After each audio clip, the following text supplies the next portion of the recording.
Allahumma salli ala sayyidina Muhammad wa akhiri zalimin biwalimin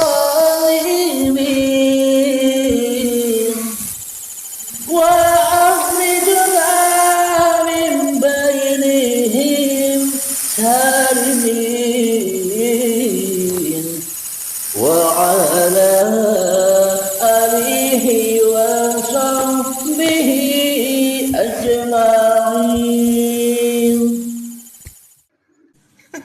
Jadi kita termasuk saya selama ini selalu berharap-harap ridhonya Allah.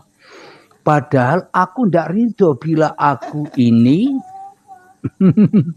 ridhonya aku ini halim, tapi aku tidak ridho bila aku ini ya percuma, ya tidak bisa dapat ridhonya Allah, ya kan? Kalau inaninya masih, iya, kalau inaninya masih manusia. Awal air itu ya kalau wis paham ya guys ya. Iya, kalau dari bawah ya memang begitu sulit, melepaskan itu sulit. Tapi kalau dari atas enak, tinggal nyuapin saja, ya kan Kang Mas? Ya namanya dalam tubuh ciptaan ini Gus, ya namanya masih dihadiahin, masih dikasih sayangi dengan sifat cemas-cemas, khawatir-khawatir, yang sifatnya lazim lah ya bisa. Untuk duduk di pemahaman udah mengerti ya namanya.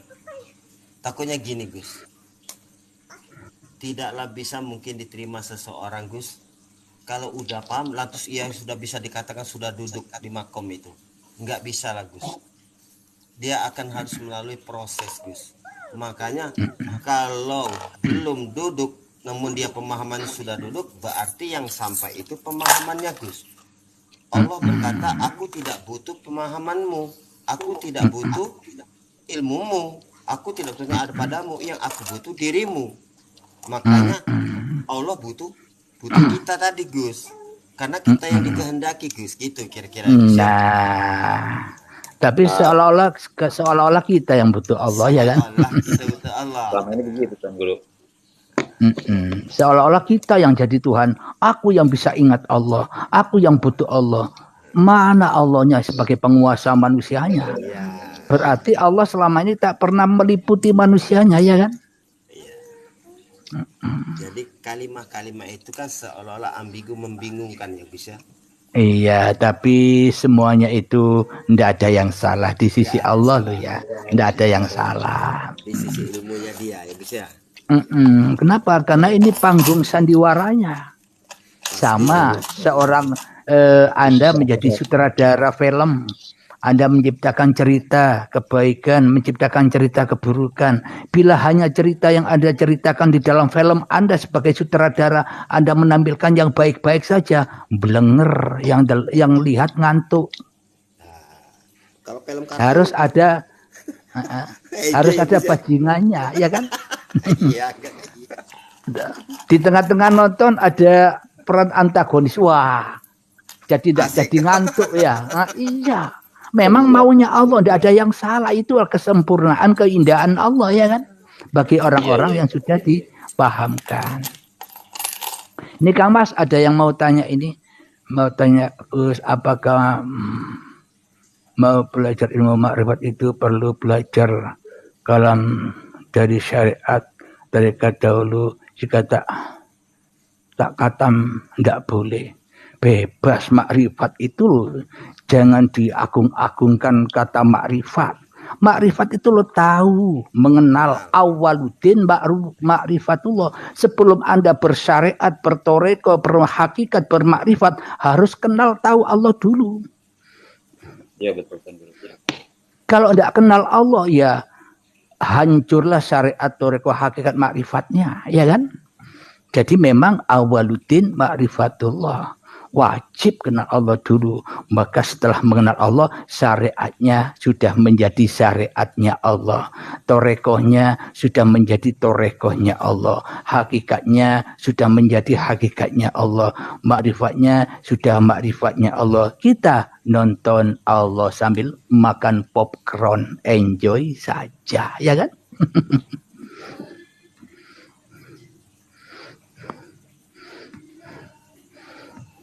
Jadi wajib bagi manusia makrifat siapapun orangnya, apapun agamanya. Nggak peduli. Kenapa? Karena seluruh manusia ciptaan Allah, bukan ciptaan yang lainnya Allah, ya kan? Waalaikumsalam, Kang Al-Muhasibi. Waalaikumsalam. Ya, semoga bisa dipahami ya Kang Mas, ya, mudah, jangan dipersulit. Mudahkan hatimu, jangan kau persulit, karena Allah sesuai prasangka hambanya. Bila dipersulit ya sulit, bila dipermudah ya mudah, ya kan?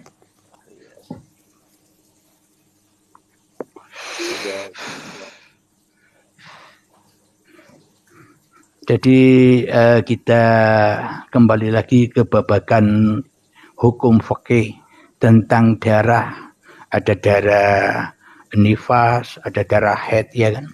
Ya, Gus. Jadi makna darah itu lambangnya seluruh manusia darah. Apa itu? Manusia yang masih mengikuti hawa nafsunya. Jadi bukan orang perempuan saja yang haid atau nifas. Orang laki pun bisa begitu, berdarah-darah. Apanya? Hawa nafsunya. Di sisi Allah loh ya. Iya. Itulah lambang darah itu harus punya tongkatnya. Tongkat kenabiannya. Sehingga bisa membelah darah lautan merah itu. Sehingga terbelah menjadi ombak kanan dan ombak kiri lautan merah itu. Hingga melurus menuju jalan Tuhannya.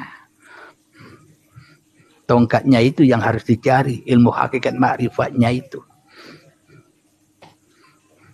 Ya memang harus melalui guru berguru. Carilah guru di area Anda sana. Kalau kita belajar sendiri, berarti yang paham masih manusianya. Ya tambah jauh, ya kan?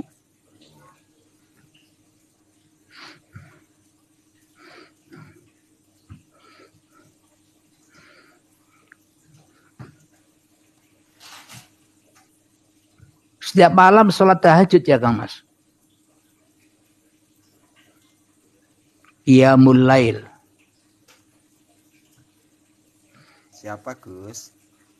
Ya, biasanya kan kita, apalagi di bulan puasa ini kan rajin sholat tahajud, Qiyamul Lail, ya kan? Gus, ya. Jadi makna syariatnya ya sholat tahajud itu.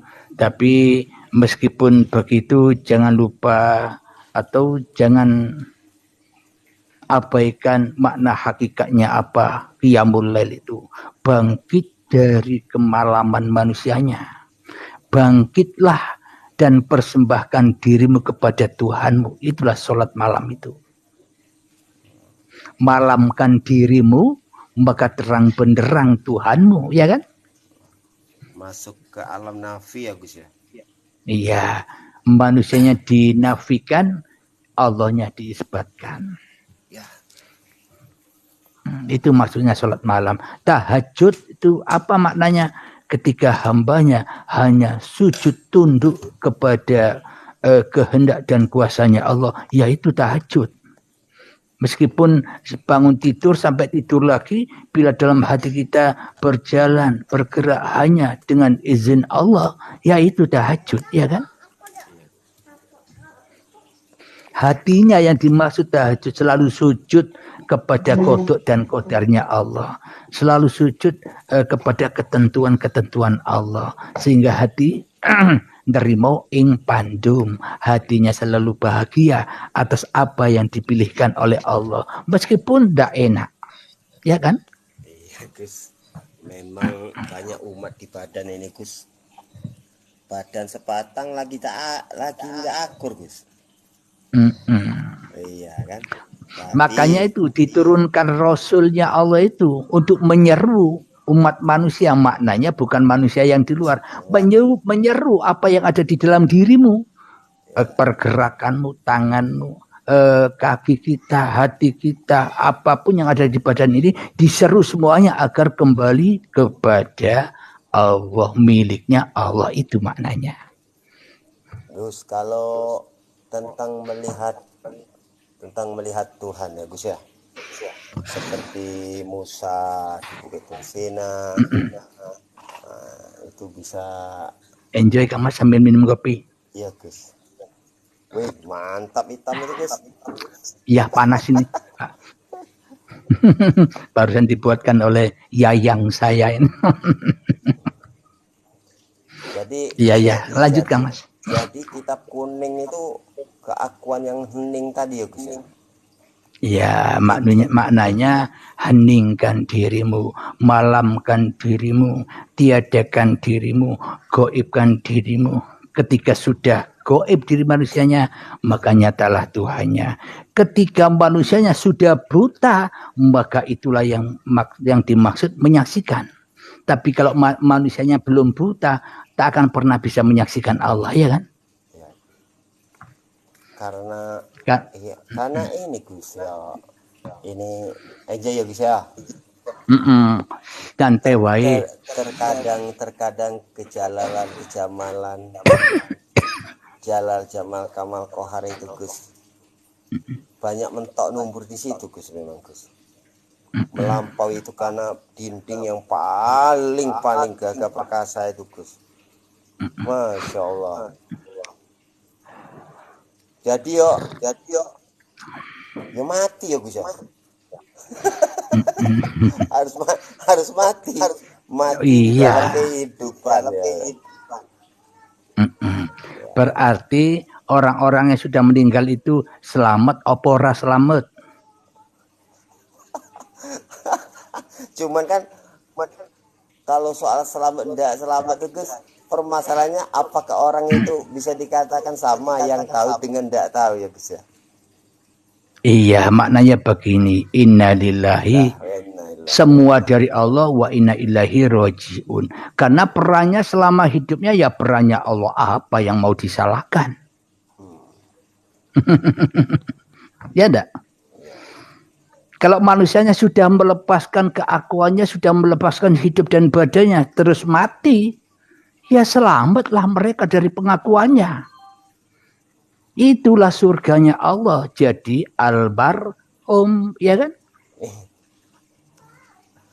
Kan tapi orang-orang ahli surga mati di tengah-tengah kehidupan ini lah Gus.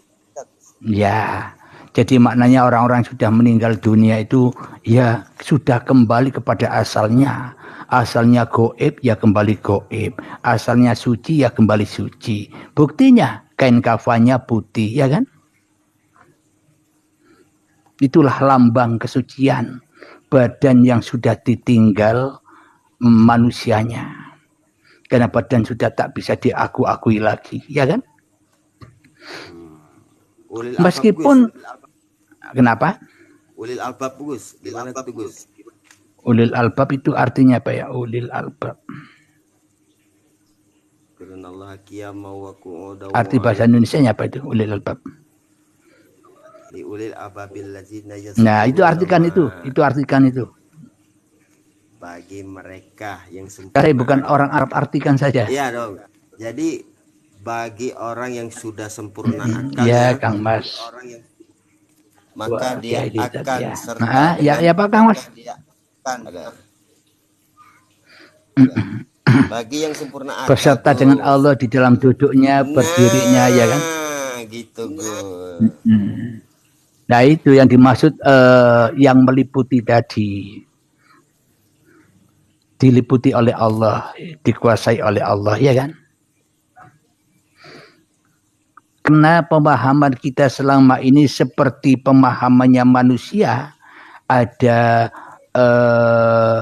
siswa, ada mahasiswa. Berarti ada dua nama, siswa dan mahasiswa, beda orang, ya kan? Iya Gus, kelasnya lain tuh Gus.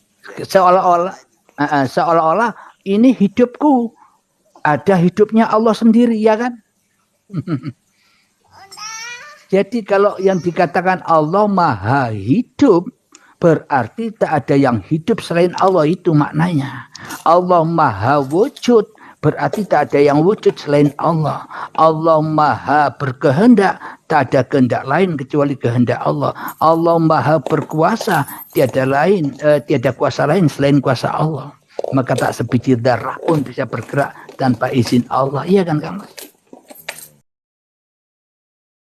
Allahumma shalli ala sayyidina Muhammad wa asghiri zalimin biwalimin wa akhrijna min bainihim salimin wa ala alihi wa sahbihi ajma'in.